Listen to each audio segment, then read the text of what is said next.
I got home a little after sunset, the sky still holding on to that last strip of desert heat. My shirt was stiff with dust, and my hands smelled like metal and sunburnt cable.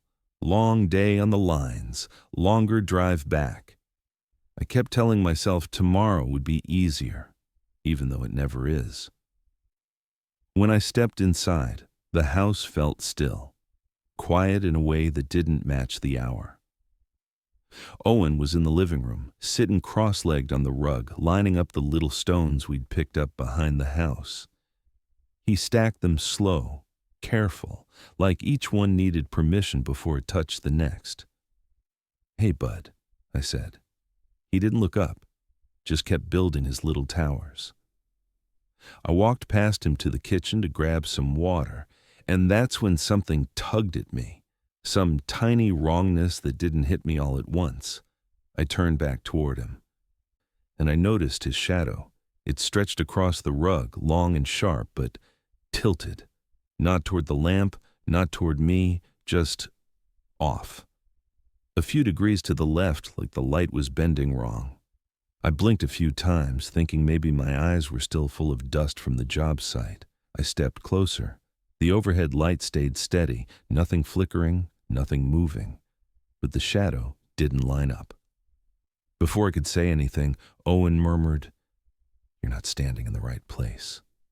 I froze. "What was that?" I asked. He looked up at me with this blank little expression, like I'd interrupted a dream. "What?" he said. "You just—" Never mind. I didn't want to spook him. Maybe I'd misheard. Maybe I was just tired. We ate late. Simple stuff. He was quiet, more focused on pushing his food around than eating it. After I got him into bed, washed the dishes, checked my work messages, I did my usual walk through the house before turning in. That's when I noticed the back door. It was cracked open, half an inch, maybe less, just enough for the gap to look intentional. I knew I'd locked it. I always lock it. I pushed it shut and felt a breath of desert air slide past my ear, warm at first, then cooler, like the temperature dipped between two heartbeats, and inside that breeze, something like a whisper, not a word, not even a voice, more like 3 different breaths brushing together. I shut the deadbolt, twice, longer than I needed to. I stood there in the dark kitchen for a while, trying to convince myself it was nothing. A draft, a warped frame, a long day messing with my head. Maybe that was all it was. But even after I turned off the lights and went to bed, I could still feel the shape of that open door in my mind. Just a sliver, but enough. Just off. Enough to make me wonder what else I hadn't noticed. Life on the edge of Clayhorn isn't complicated. It's flat, open, and quiet in a way that gets into your bones. Out here the wind carries more sand than sound, and the nights stretch wider than they should, like the desert wants to swallow the hours whole.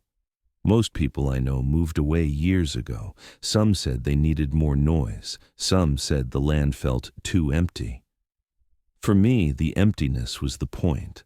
After everything that happened with Marissa, I didn't want noise. I didn't want people. I wanted space. And the desert gives you space whether you're ready for it or not. My job keeps me moving most days. Repairing lines, checking transformers, climbing poles in heat that makes the metal too hot to hold bare-handed. Long drives on dirt roads, a lot of silence, a lot of thinking. I used to stay late, get home after dark just to avoid sitting with myself. But once Owen moved in, I started trying to make it back earlier. Dinner before sunset, a routine, something he could count on. He doesn't talk about his mom much. I don't push it.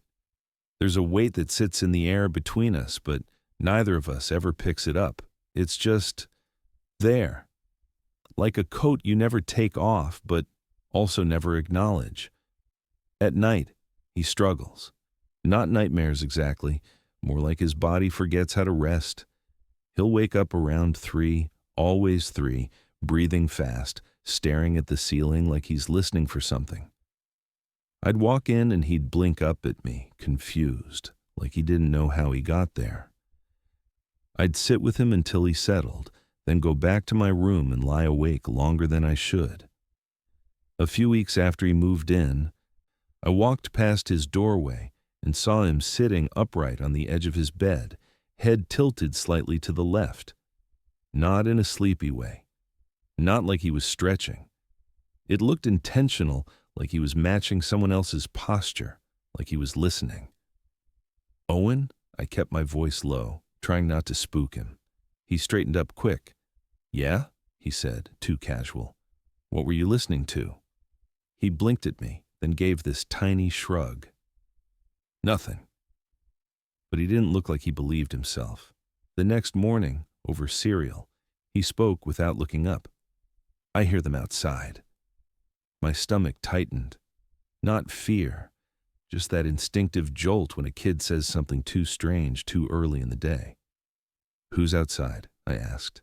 He took a bite, chewed slow, then mumbled, "The leaning ones." I froze for half a second. "The what?" But he just shrugged again, as if that explained everything, and went back to eating. Kids say weird stuff sometimes. I knew that. I tried to let it go. I tried. Small things started stacking up after that. Not big enough to call anyone about, just slightly wrong. A glass on the counter sat at a diagonal. Not tipped, not rolling, just sitting at an angle that shouldn't have been possible unless someone wedged something under it. Nothing was under it. One corner of the living room grew darker, even in full daylight. I changed the bulb twice, no difference. I moved the lamp, still dark. I told myself the paint was fading unevenly, or the window tint was weird, or maybe I was just noticing things because I was tired. Then there was the AC. It isn't fancy, but it runs. Except some nights I'd hear the compressor shut off, and the hallway would still drop 20 degrees. I'd step into it and feel this thin sheet of cold slide across my skin, like walking into a place that didn't belong inside a desert house. I mentioned it to our neighbor once, the old man who lives 2 lots down, the one with the rusted truck and the habit of sitting on his porch even when the wind kicks up dust. He squinted at me, spat into the dirt, and said, "Desert hears kids crying at night, not always a good thing." I laughed politely because I didn't know what else to do. He didn't laugh back. He just stared at the horizon like he was waiting for it to call his name. Driving home that night, I kept thinking about what he said. Not because I believed him, just because he delivered it like he was talking about the weather. Some nights I'd wake up and check Owen's room without meaning to. Just this pull in my chest that dragged me down the hall. I'd find him asleep, covers twisted around his legs, his head tilted slightly again. Always the same direction, always just a few degrees off center. I'd gently straighten him, and he'd make a soft sound, half sigh, half protest, but never wake up. I kept telling myself it was nothing. Growing pains, adjustment, desert air, faulty wiring, long hours on the job messing with my eyes. I stacked excuses carefully, like I was building my own little stone towers to match his. But every now and then, I'd catch him pausing mid-play, head turning toward a wall or a window, like he was waiting for someone to speak. And every time I'd see that, something in my stomach would tighten. Not fear, not yet. Just the quiet, steady feeling that something in this house wasn't lining up the way it should. It started with the talking. For weeks, Owen barely said more than a few words at a time. But one night, close to 2 a.m, I woke up to a voice that wasn't mine. A soft, steady murmur coming from down the hall. Not crying, not mumbling, a conversation. Rhythm, pauses, quiet replies. I sat up, listening. My heart wasn't racing yet, not fear. More like confusion sharpening into alertness. I walked to his door as quietly as I could, the floorboards creaking under my weight. His room was lit only by the small nightlight shaped like a little moon. I could hear him clearly now, his voice low, almost respectful. "I don't know. Maybe." Then silence. Then another soft reply. Longer this time, but there was only one voice in the room. I pushed the door open a few inches. Owen was sitting upright on his bed, legs crossed, facing the corner. His head was tilted again, same angle, same direction. "Owen," I whispered. He stopped talking immediately. He didn't look startled, just caught, like someone turned off a switch inside him. I stepped closer. "Who are you talking to?" He looked at me with an expression I hadn't seen before, something like guilt mixed with confusion. "He told me not to tell you." My throat tightened. "Who told you that?" Owen shook his head. "I can't." I sat on the edge of the bed trying to keep my voice steady. "Buddy, you can tell me anything." This time he didn't respond.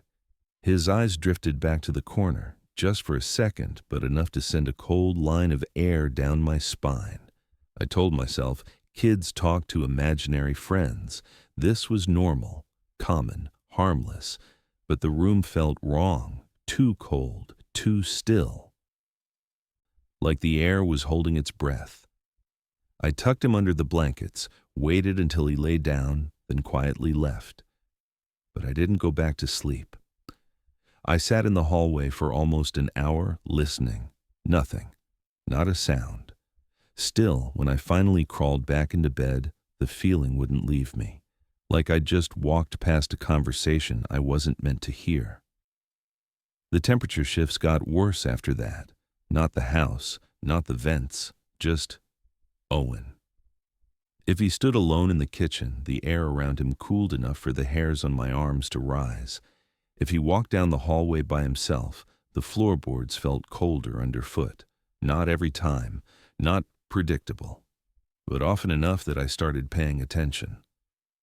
I'd lower my hand near his shoulder, never touching him, just close enough to feel the difference, a 5-degree drop, more on bad days. And every time it happened, he'd tilt his head, just slightly, just enough to make me swallow hard. Then the shifting started. I'd come home and one of the picture frames on the wall would sit crooked, leaning left when I knew damn well I'd straightened it the night before. A kitchen chair would be angled away from the table by a few inches. His stone stacks would lean even when I rebuilt them carefully. I tested it once. I set a watering can in the middle of the floor. No carpet, no slope, nothing that could move it. When I walked past it again an hour later, it had slid 2 inches to the left. I stared at it for so long, the desert light outside the window turned orange. It wasn't enough to prove anything, not enough to be sure. But enough to feel that itch in my ribs again, the one that told me something was wrong even if I couldn't explain it. Owen grew quieter too. Not upset, just distant.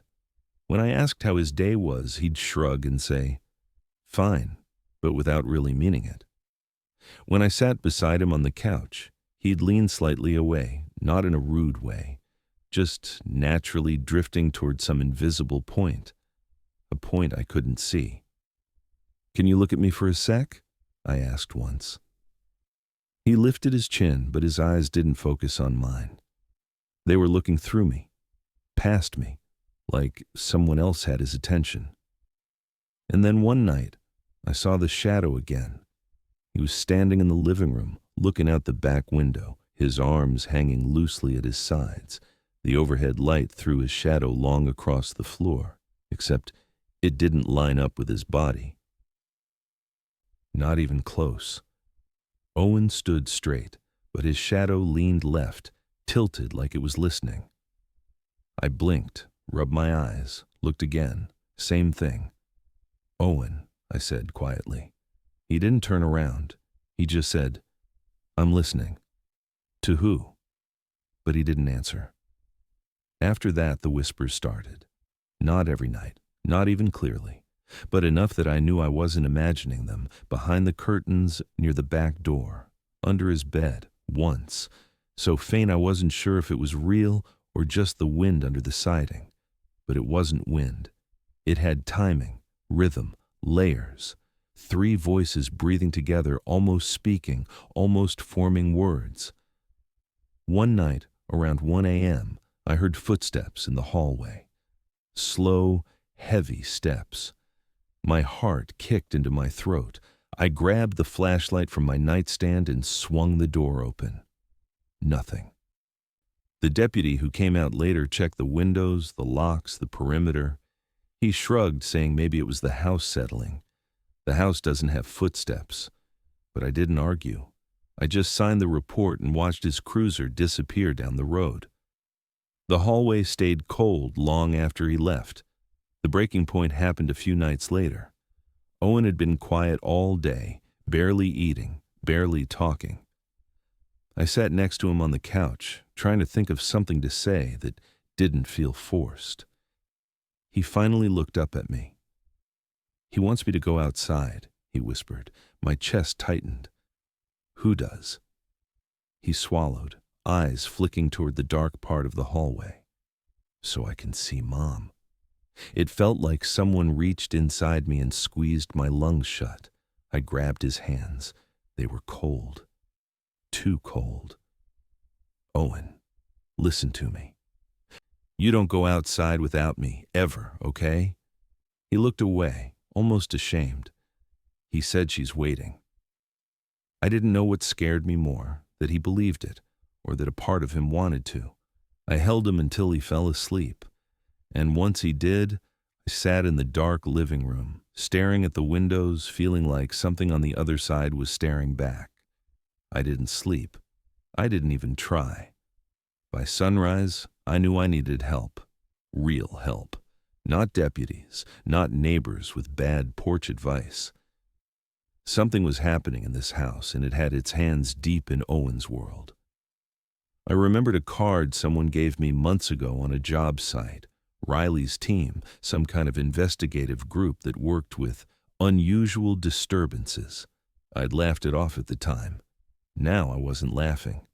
I pulled the card from my drawer, dialed the number, and when Riley picked up, I didn't even know where to begin, but I knew the pattern was real now.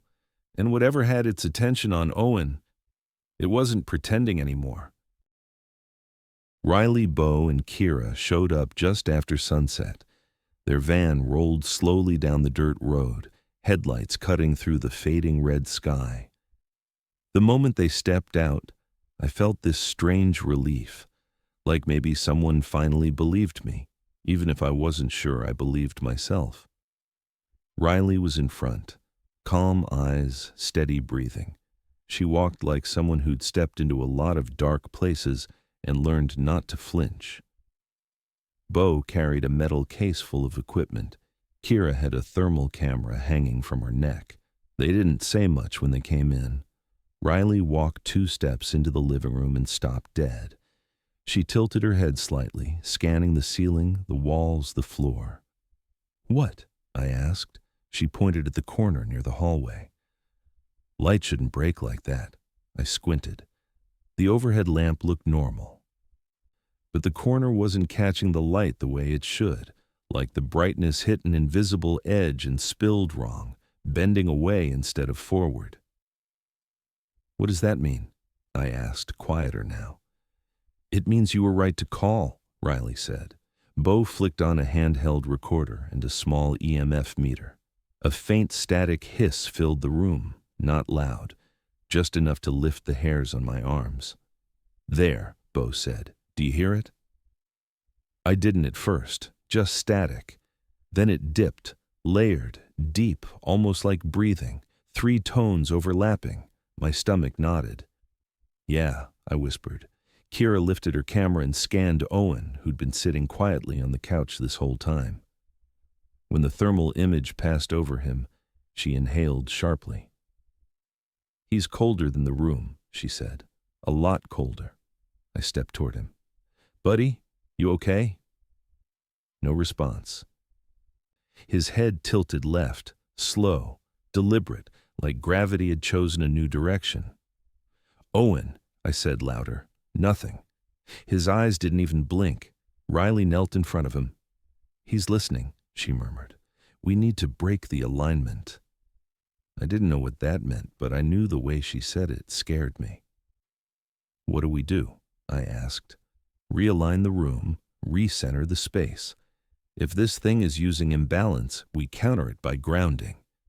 She motioned to Bo and Kira. They unpacked a few simple tools, a tuning fork, a small lantern with a warm white bulb, a smooth stone with markings etched into it. "This isn't an exorcism," Riley said. "We're not casting anything out.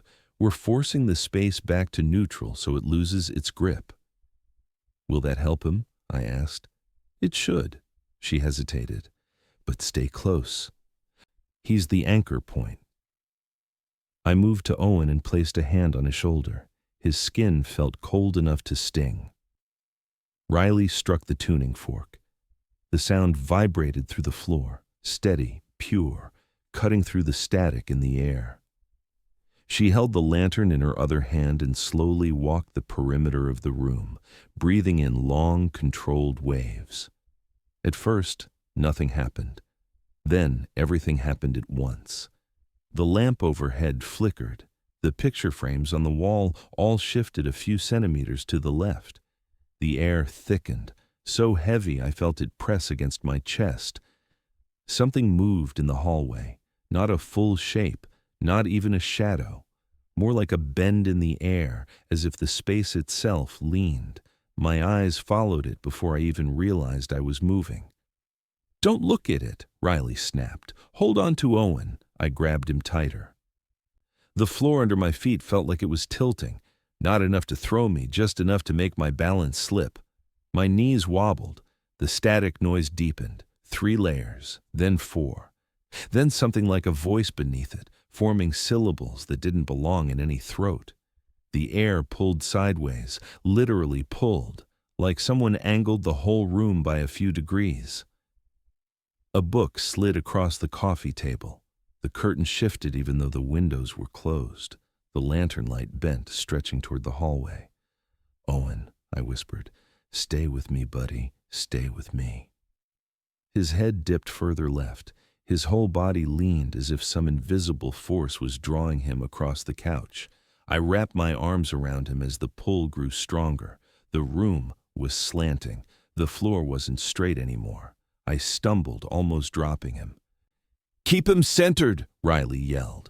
She positioned herself near the hallway, lantern raised. "Kira, now!" Kira stepped forward with the thermal camera. She aimed it at the darkened bend in the air. The image distorted instantly. Cold spikes, shapes flickering off the graph. "It's manifesting," she said, her voice shaking. "It's trying to pull toward the strongest connection point." "Which is him," Riley said, nodding toward Owen. "Hold him upright. Don't let him lean." "I'm trying," I grunted, adjusting my grip as the sideways force pushed harder. It felt like we were standing on the side of a hill. The air in the hallway rippled. Something elongated, something lifted. A silhouette emerged, bent at the neck, leaning at an angle that made my stomach twist. No face, no features. Just darkness pulling itself into a body shape that didn't fit the rules of the world. My breath caught, my heart hammered. This was the thing my house had been tilting toward, the hollow guest. It didn't step forward. It drifted, its whole form sliding sideways like it moved through a room tilted on its axis. "Keep breathing," Riley whispered to herself. "Recenter the line." She drew a slow, controlled breath, then exhaled into the lantern's warm glow. The light flickered, then brightened. But the guest leaned further, and the room leaned with it. The couch groaned under us as it shifted a few inches left. A bookcase scraped the wall. A water bottle rolled across the floor without ever speeding up or slowing down. Just a perfect, steady drift. Owen shuddered in my arms, his lips parted. And in a voice that wasn't his, a voice layered with something soft and feminine beneath it. He whispered, "Mom?" My blood ran cold. "No," I said, "that's not her. Owen, look at me. That's not her." But the whispers grew clearer. A woman's tone, warm but warped, like it had been copied wrong. "Owen, sweetheart, come outside." He reached toward the hallway. I held him tighter. No, stay with me." Riley stepped between us and the guest, her lantern held high. "Bo, hit the tone again!" Bo struck the tuning fork. The vibration cut through the whispers like a blade. The guest's form trembled, its outline pulsing like a shadow in wind. The pull intensified. The whole house groaned. My knees buckled. I nearly fell sideways, Owen slipping from my grip. I forced myself upright, feet sliding across the tilted floor. "Weston, keep him centered," Riley yelled. "I'm trying," I shouted back, my voice cracking. "It won't stop pulling." Riley closed her eyes and inhaled deeply, then exhaled hard into the lantern. The flame inside flared white for a heartbeat. The room jolted, like it snapped a few degrees back toward normal. The guest lurched, its body stuttered, flickering. But then it leaned harder, neck bending at an impossible angle, head tilting so far it looked like it should snap. It whispered again, this time in 4 layers. One of the voices was Marissa's. "Owen," it breathed, "come home." Owen screamed, not in fear, but in longing. He reached so violently I almost lost him. "I want to see her," he cried. "You can't," I said, shaking, tears burning hot in my eyes. She's gone, buddy. She can't come back." The guest surged forward, not walking, sliding, a diagonal motion that broke every rule of how bodies should move. Riley shouted, "Now!" Kira flashed the thermal light. Bo struck the tuning fork a 3rd time. Riley forced the lantern flame into a sharp, blinding line. The air snapped straight. The pull vanished. The guest's form tore sideways, breaking apart like smoke sucked into a vacuum. It didn't scream. It didn't growl. It just folded wrong, then vanished into the corner where the shadow had always been too dark. Silence hit the room so suddenly it made my ears ache. Everything stopped moving. Everything sat upright. Everything breathed again. Owen collapsed against me, sobbing. I held him tight, my whole body shaking. Riley lowered the lantern, her hands trembling. "It's not gone," she whispered, "just displaced." I swallowed hard. "So what now?" "We prepare," she said, "because whatever that was, it's coming back." For a long time after the thing folded out of the room, nobody spoke. The lantern flickered weakly. The tuning fork settled into silence. Bo sat on the floor with his back against the wall, breathing hard. Kira wiped sweat from her forehead, her camera hanging limp at her side. Owen clung to me, shaking, not from cold this time, but from exhaustion so deep it made my own bones feel hollow. Riley stayed standing, hands on her knees, eyes unfocused, like she was listening to something the rest of us couldn't hear. After a long, stretched-out minute, she straightened and said quietly, "It's not finished."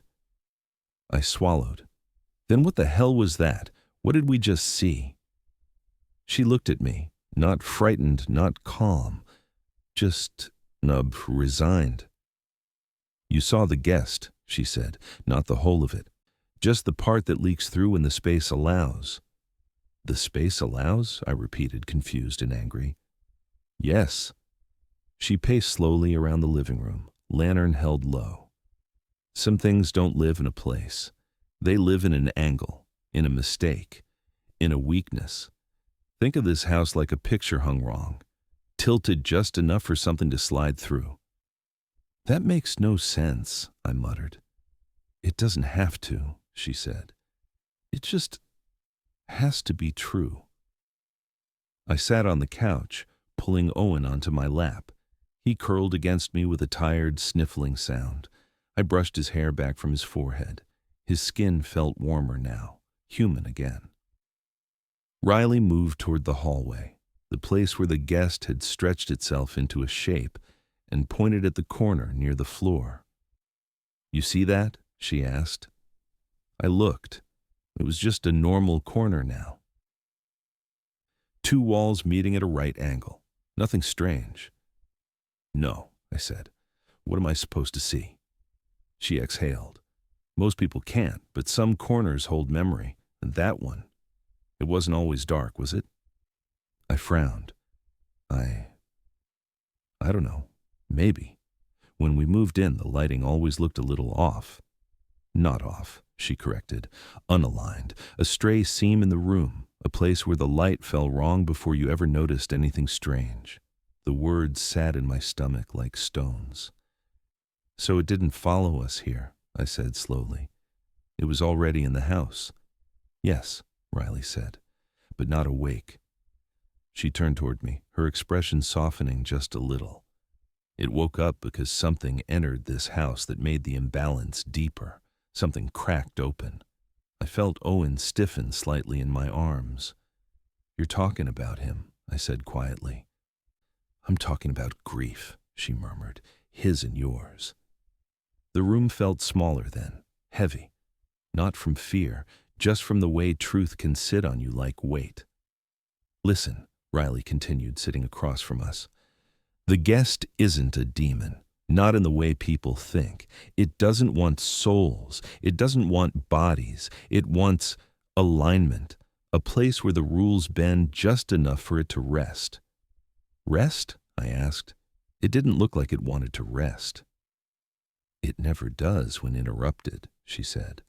"But the guest isn't malicious. It's opportunistic. It feeds on what leans. It exists in angle and imbalance, bad posture, bad shadows, emotional wounds that never set straight." I looked down at Owen's tilted head. Even now, half asleep, it drifted a little to the left. "So this thing latched onto him because he was grieving," I said.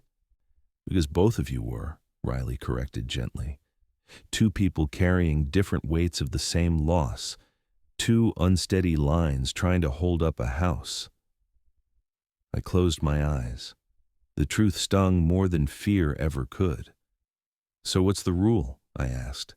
"Every creature, every entity, whatever, always has rules, right?"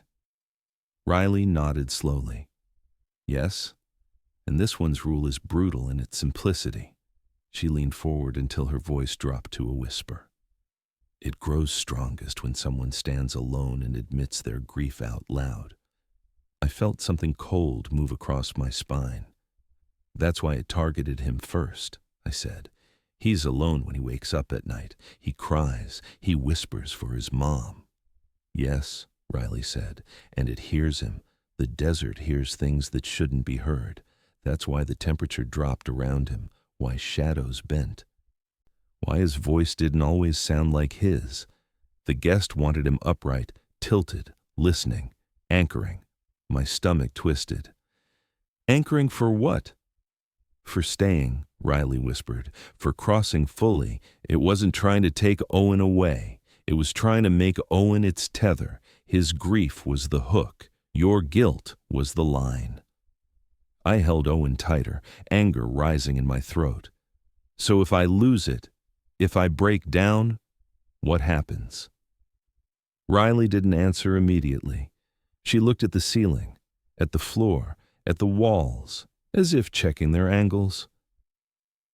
"If you collapse," she said softly, "it gains access to both of you. The tether doubles. It doesn't need to choose one anymore. It becomes part of the space. Permanent. Permanent." The word made my breath shorten. "So how do we stop it?" I asked. Riley motioned toward the hallway corner, now bright, ordinary, almost innocent.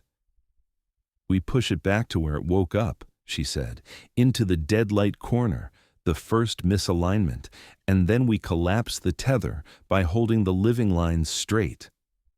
"I don't understand," I admitted. You don't have to, she said. You just have to hold him, upright, present, not leaning, not listening, not speaking its name or answering its whispers.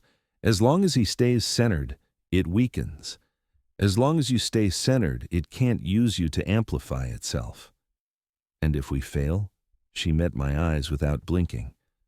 Then the house stops being just a house. Silence filled the room again. Bo sat quietly, adjusting the equipment. Kira reviewed thermal footage, her lips pressed into a thin line. Owen's breathing steadied in my arms, his forehead resting against my chest. Riley stood and walked to the lantern again. Its flame was almost gone. She shielded it with her hand, then coaxed it back to life. "You feel that?" she asked. I wasn't sure what she meant until I noticed the air warming slightly. The room seemed straighter somehow, like some invisible tilt had eased, even if just for a moment. "The guest is weakened," she said. "Not gone, but pushed outward. It'll circle the edges before trying again. When it does, the pull will be stronger, more direct." "So tonight," I said, understanding sinking in. "This ends tonight." "Yes," Riley said softly, "because your house isn't the only thing leaning. You are too. And the longer we wait, the harder it'll be to hold the line." I didn't argue. I already knew she was right. Grief has a weight, guilt has an angle, and somewhere inside me, something had been leaning for a long time. Riley dimmed the lantern a little, testing the shadows. The living room corners were bright now, bright in a way they hadn't been for weeks. But as she swept the lantern toward the hallway, the light bent ever so slightly. A thin slice of darkness pooled near the floor, not wrong enough to call out, just wrong enough to notice. She exhaled. "It's not the old corner," she said. "It's shifting, changing its entry point." I looked at the new dark patch, small, quiet, patient. "Then that's where it'll come from," I said. Riley nodded. "And that's where we'll force it back out." The house fell silent again. Cool. Still. Waiting. Owen murmured softly in my arms, half conscious. "Is it coming back?" he asked. I kissed the top of his head. "Yeah," I said, "but we're not running this time." He nodded weakly, trusting me in a way that hurt to feel. Riley placed a hand on my shoulder. "Tonight," she said, "it tries again, and tonight, we stand straight." I looked at the darkening hallway, at the new corner where the shadow pooled, and for the first time, I didn't feel afraid. I felt ready. The house didn't settle right away. Even after Riley forced the guest back into the deadlight corner, even after the room snapped straight and the pull stopped, the air felt thin, fragile, like one wrong breath could send everything tilting again. But slowly, inch by inch, the world leveled. Owen slept the whole next morning. No twitching, no murmuring, no sudden drops in temperature. Just soft, steady breathing, his head resting flat on the pillow for the first time in weeks. When he finally woke, he rubbed his eyes, yawned, and asked what time it was like any tired kid. He ate. He laughed a little. He didn't glance toward the corners. Riley's team stayed through the afternoon, checking the angles of the rooms, testing Bo's equipment until every meter read clean. By dusk, the house felt warm again, real warm, not the sickly, wrong warmth the guest left behind, but the honest heat of a desert home holding the day's sunlight. When they packed up, Riley touched my arm. "You'll be okay," she said. "Just stay steady. He'll follow your balance." I nodded. I didn't trust my voice enough to speak. After they left, the quiet felt different. Not dangerous, just empty in a normal way, a human way. That night, I cleaned the living room. I straightened the picture frames, wiped dust from the table, pushed the furniture back to where it belonged. No sliding, no shifting. Every object obeyed gravity like it should. When I stood back, the room looked ordinary. Perfectly, beautifully ordinary. I didn't realize how much I'd missed ordinary. Later, after Owen fell asleep, I checked on him again out of habit. He lay curled on his side, blanket pulled to his chin. For a moment, just a moment, his head tilted left, the same angle I'd seen so many nights before. My chest tightened. But then he sighed, rolled onto his back, and the tilt vanished completely. Just a kid shifting in his sleep. Nothing more. Still.